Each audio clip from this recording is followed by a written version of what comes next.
Kung bilyarista ka, imposibleng hindi mo pa po ito nararanasan.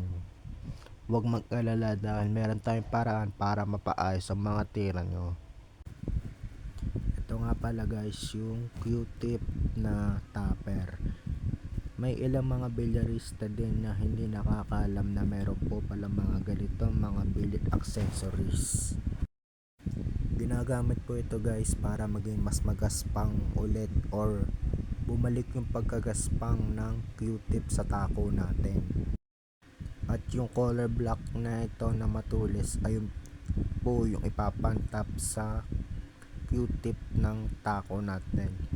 So ganito siya guys kung paano siya gamitin, na itinatap-tap lang po natin yung color block na matulis pero hindi naman siya sakit sa kamay. At ganito yung ginagawa ko kung paano ko siya nire-repair. Tinatap-tap lang natin at magkakaroon po yan ng mga tuldok na maliliit kapag nire-repair. Tapos papakita ko sa inyo kung ano magiging itsura niya. Ayan guys, tapos na natin siyang itapper. Sunod naman, nakikita nyo naman guys, nagkaroon ho ng mga tuldok-tuldok.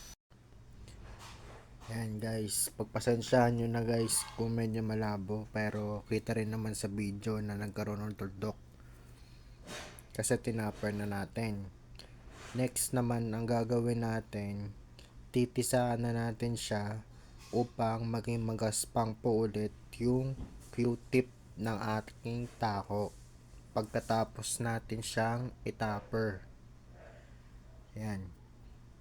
Ang magiging resulta nun guys, magiging magaspang po ulit yung Q-tip ng ating mga tako.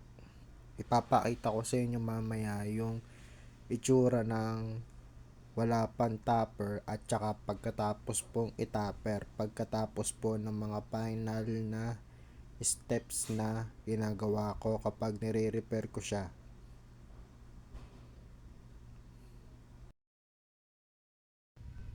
Ayan guys, patapos na tayong magtisa.